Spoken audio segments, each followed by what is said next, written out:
Identity matrix हमारे पास है 1 0 0 1। इस मैट्रिक्स को अगर आप किसी के साथ मल्टीप्लाई करें ना, किसी मैट्रिक्स के साथ तो उस पर किसी किस्म में कोई फर्क उस मैट्रिक्स पर नहीं पड़ेगा। हम चेक करते हैं पढ़ते या नहीं पढ़ता। हम करते हैं ए मैट्रिक्स हमारे पास है जी 1 2 3 4 1 2 3 4। हम मल्टीप्लाई करते हैं ए मल्टीप्लाइड बाय आई, इन दोनों मैट्रिक्स को हम इससे मल्टीप्लाई करते हैं 1 नहीं सॉरी 1 2 3 4 1 0 दो मैट्रिक्स कब मल्टीप्लाई हो सकते हो? जब पहले के नंबर ऑफ कॉलम की तादाद है उसमें जब m इक्वल टू m हो तब। अब हम इसको मल्टीप्लाई करते हैं ए आई, दोनों मल्टीप्लाई हो गए ए आई आ गए ना। पहली रो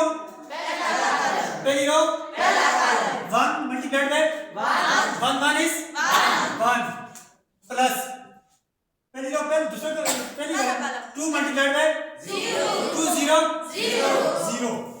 अब पहली रो दूसरा कॉलम, पहली रो 1 मल्टीप्लाइड बाय 0 प्लस 2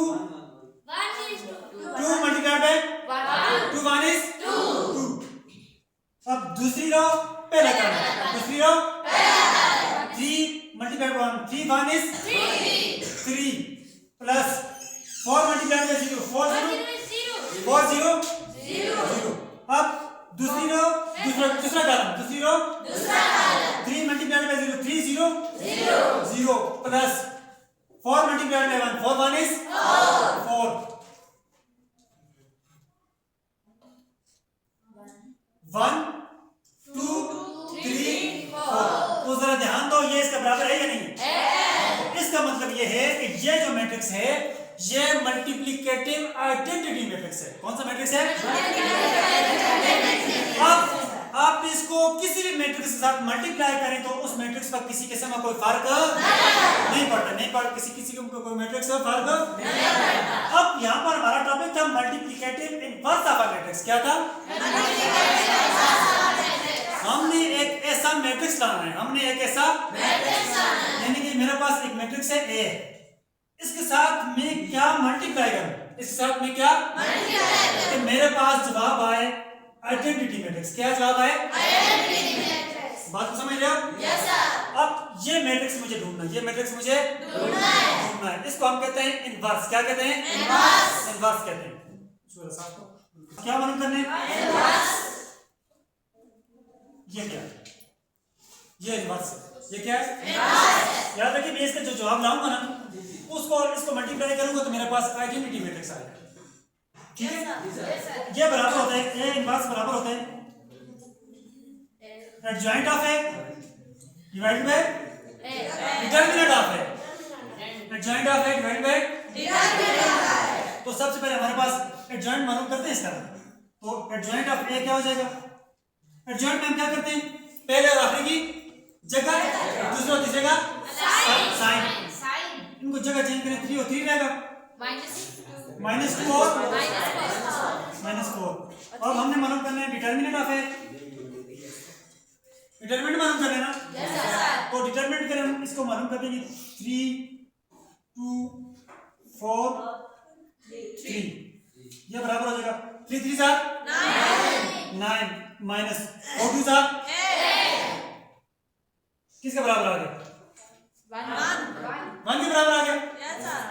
तो हम करते हैं जी A inverse is equal to 1 नहीं adjoint of A divide by determinant of A. अब ए इनवर्स बराबर है हमारे पास एडजॉइंट ऑफ ए हमारे पास क्या है? 3 -2 -4 3 3 -4 और 3 और डिवाइड बाय 1। अब नीचे 1 लिखो डिनोमिनेटर में लिखो या नहीं लिखो कोई फर्क नहीं पड़ता। तो हम इस 1 को खत्म करें। अब हमारे पास ए इनवर्स आ गया जी 3 -2 -4 3। अब हम चेक करते हैं, हम चेक करते हैं A multiplied by A inverse. ये आइडेंटिटी का आइडेंटिटी के बराबर है या नहीं, तो चेक करते हैं। A multiplied by A inverse. A matrix हमारे पास क्या है? 3 2 4 3 2 4 3। इनवर्स मैट्रिक्स हमारे पास है 3 -2 -4 3 3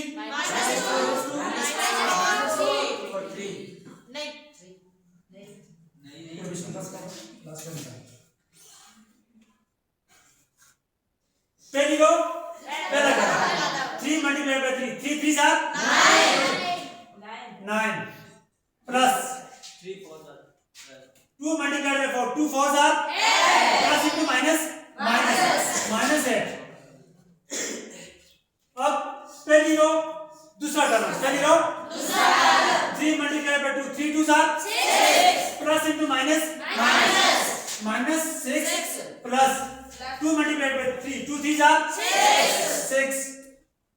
दूसरी रो पहला term 4 multiplied by 3 4 3 are 12 plus जो मल्टीप्लाई बाय से आ रहा है 3 मल्टीप्लाइड बाय 4 3 4 आर 12 और plus into minus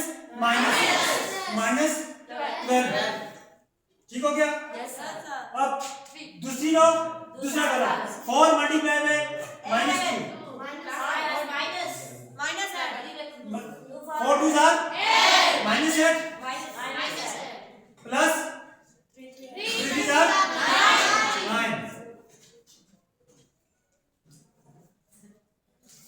plus into minus 9 -8 हो जाएगा प्लस 6 और -6 जीरो हो जाएगा ना, सेम इससे निकाले 0 और ये 12 प्लस इंटू माइनस -12 और 9 में से 8 निकाले 1। यहीं पर इसको सब लगा करते हैं 9 में से 8 निकाले 1 0 12 में से 12 निकाले 0 1। तो ये आइडेंटिटी मैट्रिक्स है या नहीं? तो हम देख सकते हैं A multiplied by A inverse is equal to identity matrix.